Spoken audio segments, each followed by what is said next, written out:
In this video, we will factor trinomials. The technique that we're going to work with today is called sum and product method to factor our trinomials. To factor the trinomials in this form, ax squared plus bx plus c, we have a and b as numerical coefficients and c is a constant term.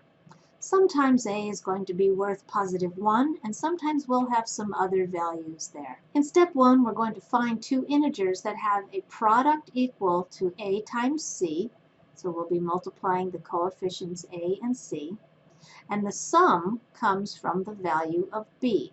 It could be either positive or negative. We'll be replacing that bx term with two terms using the two new integers as coefficients. And then we'll factor the resulting four-term polynomial by grouping, just like we did in the last video. So here's our first example, x squared minus 3x minus 18. I've got a table all set up for the sum and the product. So our sum comes from this middle coefficient, -3. And the product, remember, comes from multiplying a times c. In this case, it's 1 multiplied by -18. So that would make a -18 for the product. What we're trying to do is come up with two factors of 18 such that when we multiply, we get -18. But if we add those numbers, we'll end up with a sum of -3. So just to start out with, you might think, well, 2 times 9 makes 18.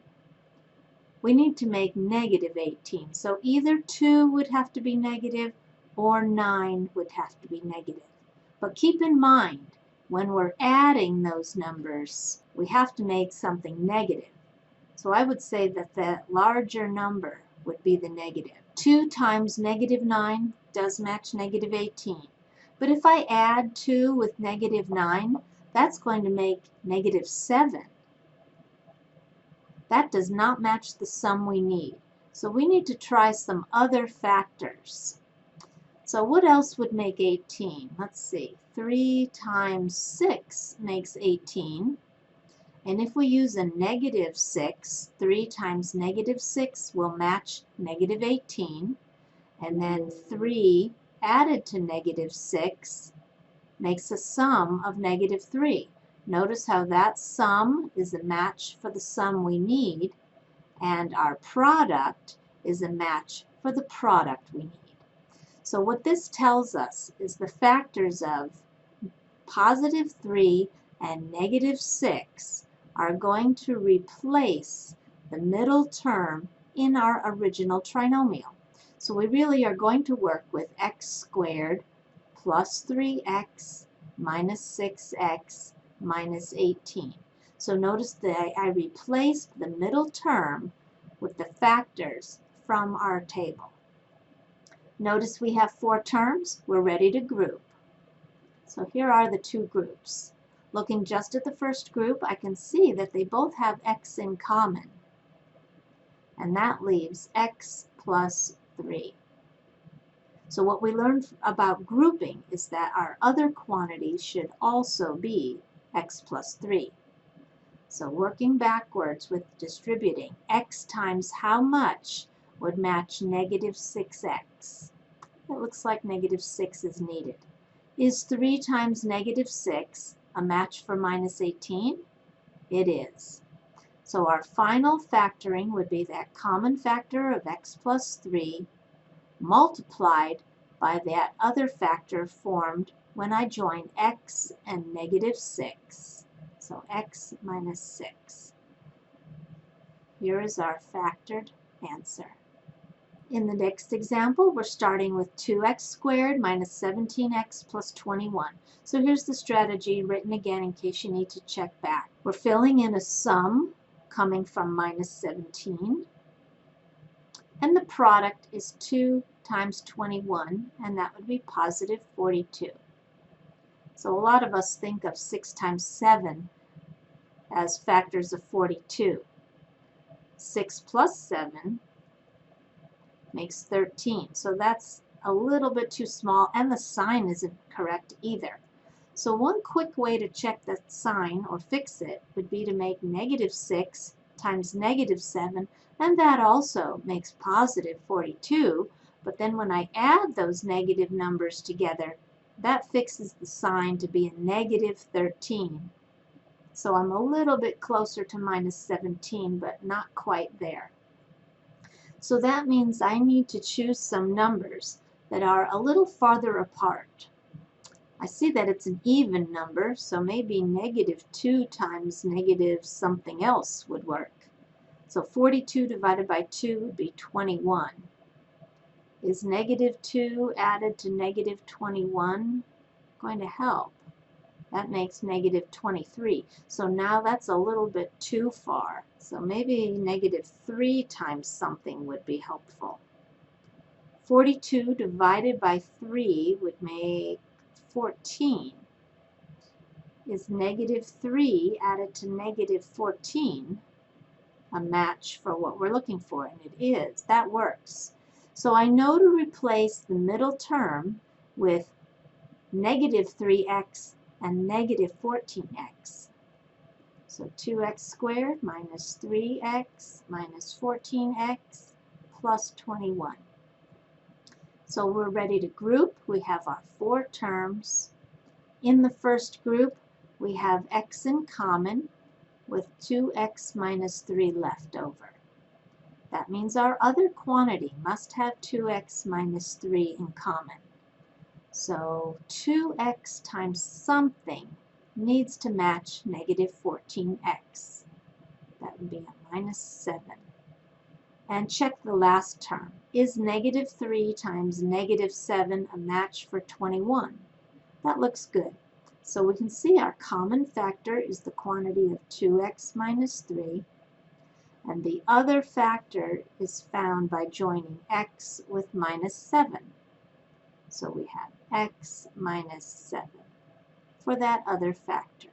So we have now completely factored our polynomial. For example 3, we have 12x squared plus 10x minus 50. And did you notice that we should factor out a greatest common factor first?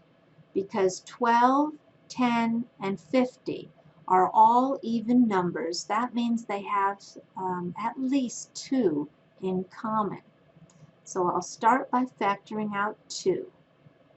That leaves 6x squared plus 5x minus 25. So if I distribute 2, I can check to make sure this is correct. 2 times 6x squared matches 12x squared. 2 times 5x matches positive 10x. And last, 2 times -25 matches the -50. So this might be as far as we can go. We did factor using greatest common factor. But since we have this trinomial in the parenthesis, we might be able to factor a second time.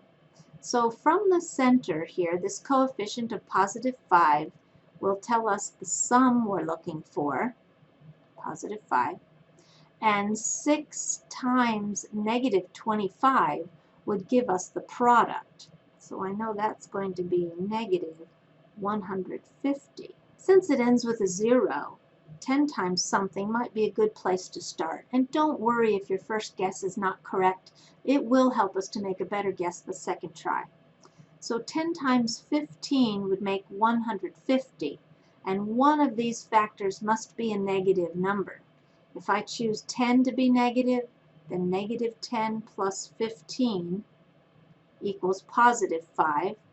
Well, that works out. That's exactly what we want. So I know to replace the middle with -10x and +15x. So look what happens. I need to remember to keep 2 as the original common factor. 6x squared will not be changed, and -25 will not be changed. It's a new middle that we have.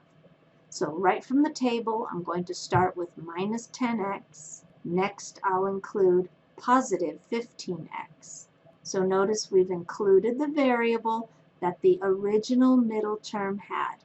I know whether to use plus or minus according to plus and minus used in our sum and product table. So you don't have to guess what to use. You'll already know. Notice we have 4 terms. That means we're using the grouping technique. So I create one group and a second group. Again, I'm keeping the original 2, that was our greatest common factor, because I don't want to forget to include that in the final answer. Now within my big parenthesis, I'm going to have a lot of parentheses here. I have a 6 and a 10, so I know 2 is the common factor there, and they both have x, so I better make some room to include the x. So it's really 2x that's in common. Now I'll use the distributive property to recreate those terms. 6x squared is what I need, and I'm starting with 2x. So it looks like 3x is needed, and then 2x times minus 5 would complete that quantity. So that tells me 3x minus 5 is needed for that second grouping. So 3x times something needs to match 15x. That would be positive 5. And make sure that negative 5 times positive 5 does match negative 25. So what we have here is the original 2 for common factor, our new greatest common factor of quantity 3x minus 5, and then that is going to be joined with 2x plus 5. So quantity 2x plus 5.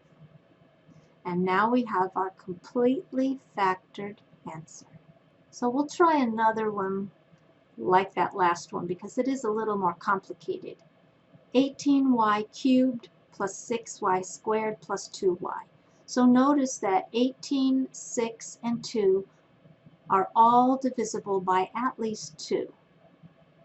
And we also have a variable in common for all terms. So we have at least y in common. So let's see what's left over. Using the distributive property, 2y times 9y squared. And then to make positive 6y squared, it looks like we need 3y. 2 times 3 makes 6. Y times y matches y squared. And the last term, it looks like 2y is exactly the same. Both are positive, so we need plus 1. So when we distribute, we will be able to create positive 2y. So again, we might be finished with our factoring. We did at least factor using a greatest common factor, but maybe this trinomial can be factored a second time. So in the middle, 3 is our sum, and 9 multiplied by 1 makes positive 9 for the product. So factors of 9 could be 1 times 9 or 3 times 3, but let's see if they have the correct sum. 1 plus 9 would match with 10. That's not going to work. 3 plus 3 makes 6. That doesn't match either. So the only other factors of 9 would involve negative 1 and negative 9, which adds to negative 10. That's not helpful. Negative 3 would match with negative 6. So it doesn't help to change the signs. There's nothing in the sum and product table that would help us to continue the factoring process. So we tried it. It doesn't work. So we know that what we had originally with a common factor of 2y is the most factoring that could be done for this polynomial. So 2y times the quantity of 9y squared plus 3y plus 1 is completely factored. In our last example, we have y squared plus 3y plus 4. So this time we don't have a numerical coefficient in common for all because remember this is 1y squared. 1, 3, and 4 only have 1 in common and that doesn't help. Only the first 2 terms have y, so there's no GCF. We go straight to sum and product. Our sum comes from the middle as positive 3. Product would be 1 times 4, so that makes 4. Factors of 4, 1 times 4, 2 times 2, And that's about it unless we include negatives. So let's start with positive 1 and positive 4. That matches with 5, so that is not going to make 3. 2 plus 2 makes 4, so that's not 3. So again, the only thing we could do to try to help us out here is to make negative 1 times negative 4. That just makes a negative 5, so that doesn't help. Negative 2 times negative 2 will make the positive 4 product, but when we add those, it becomes negative. So there isn't any way for us to create a sum of positive 3. But we also didn't factor using a common factor. We didn't factor at all. So this is called prime. That means it is not factorable at all using any of our factoring techniques.